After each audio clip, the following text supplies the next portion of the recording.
स्वागत है आपका ब्रेक के बाद। अगर आपको लगता है कि ग्रीनलैंड पर अमेरिकी कब्जे के राष्ट्रपति ट्रंप के बयान सिर्फ बयानों और घरेलू राजनीति तक सीमित हैं, तो आप गलत हो सकते हैं, क्योंकि अमेरिकी उपराष्ट्रपति जेडी वेंस के नेतृत्व में ट्रंप के बयानों को हकीकत में बदलने की कवायद शुरू हो चुकी है।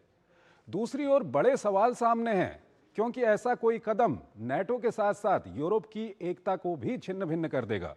आइए आपको अमेरिकी प्रयासों को लेकर एक रिपोर्ट दिखाते हैं और फिर अपने विशेषज्ञ मेहमान से जानेंगे कि इस तरह के कदम अमेरिका और विश्व के भविष्य के लिए क्या मायने रखते हैं।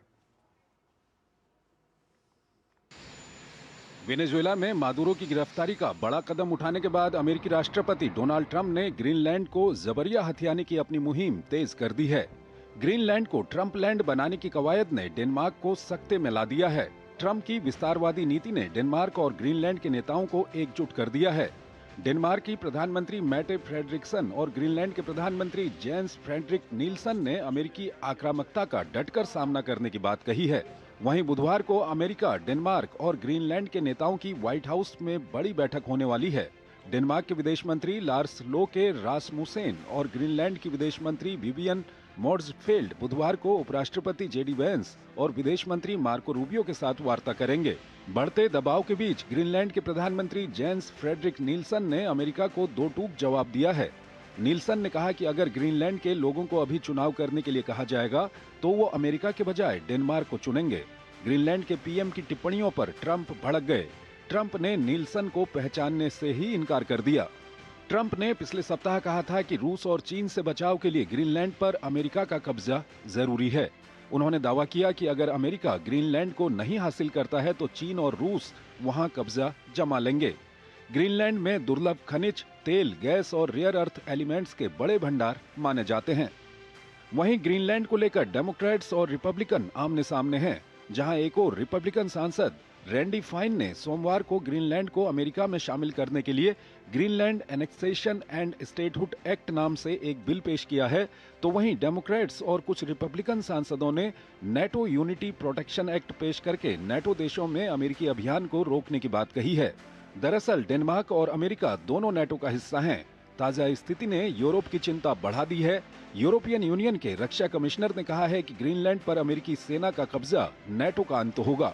यूरोपीय संघ के देश ईयू संधि के आपसी रक्षा क्लॉज आर्टिकल 42(7) को लागू करने पर विचार कर रहे हैं, जिसका मतलब ये हुआ कि अगर अमेरिका हमला करता है तो यूरोप जंग में जा सकता है।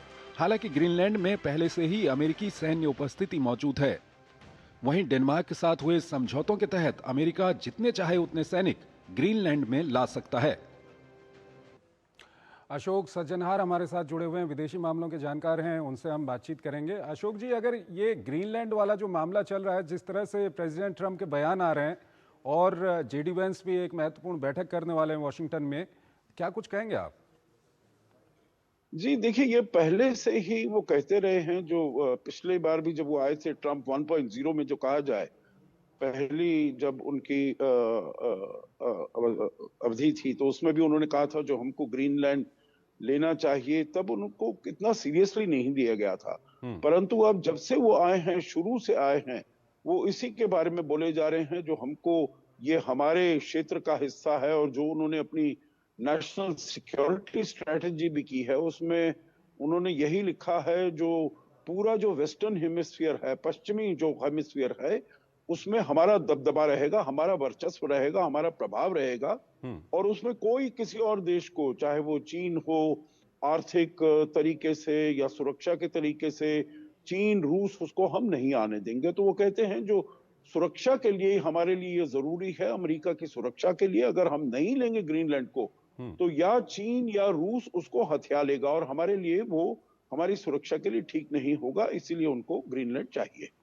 अशोक जी, अगर ऐसे कदम उठाए जाते हैं, हालांकि ये देखना होगा कि ये जो बातचीत होनी है, क्या ये अगर इस तरह के कदम सच में अमेरिका उठाता है तो क्या बातचीत के जरिए उठाता है या कोई सैन्य कार्रवाई के जरिए, लेकिन ये इसके रिपरकशन आगे आने वाले भविष्य में विश्व के लिए या यूरोप के लिए, नेटो के लिए क्या कुछ होंगे?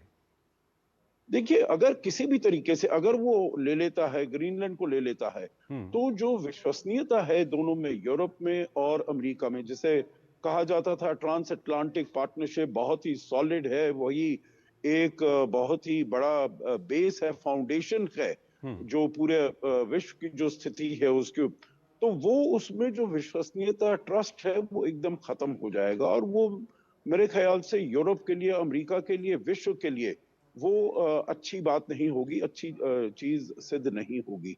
तो इसीलिए वो चाहते हैं, कह रहे हैं, जो हम बातचीत से लेना चाहते हैं, अगर बातचीत सफल नहीं हुई तो हम सैन्य कार्रवाई भी उसमें कर सकते हैं। अगर सैन्य कार्रवाई कर सकते हैं तो मतलब जो नेटो है वो तो एकदम खत्म हो जाएगा। और जैसे आपने अपनी रिपोर्ट में दिखाया, जो ईयू जो है, यूरोपियन यूनियन, अपनी कॉन्स्टिट्यूशन के तहत वो भी हथियार उठा सकता है अमेरिका के विरुद्ध। अगर हथियार उठाता है तो बिल्कुल खड़ा नहीं रह पाएगा, क्योंकि अमेरिका के पास तो बहुत ही आधुनिक वो है, अस्त्र शस्त्र हैं। जी। परंतु फिर भी ये पूरी दुनिया के लिए, उस क्षेत्र के लिए बहुत ही हानिकारक सिद्ध हो सकता है। परंतु असल में ये लगता है, वो सामने उन्होंने मुखौटा सुरक्षा का दिया हो, परंतु वो चाहते हैं, ग्रीनलैंड में कितने सारे खनिज पदार्थ हैं, तेल है, गैस है, उसको जैसे वेनेजुएला को उन्होंने हथियाया है, तो वैसे ही ग्रीनलैंड को भी हथियाकर उसका भी जो सब मिनरल रिसोर्सेज हैं उसको अपने आप वो इस्तेमाल करना चाहते हैं। ठीक है सर, बहुत बहुत शुक्रिया सर आपका। आप हमारे इस कार्यक्रम में जुड़े और दोनों ही महत्वपूर्ण विषयों पर आपने हमारा महत्वपूर्ण विश्लेषण हमारे दर्शकों के सामने रखा। बहुत बहुत शुक्रिया आपका। और इसी के साथ अंतर्राष्ट्रीय खबरों के इस कार्यक्रम को हम यहीं पर समाप्त करते हैं, लेकिन जाते जाते आपको छोड़ जाते हैं आज की कुछ और महत्वपूर्ण और बड़ी अंतर्राष्ट्रीय खबरों के साथ। आप इन खबरों को देखिए और हमारी पूरी टीम को इजाज़त दीजिए। नमस्कार।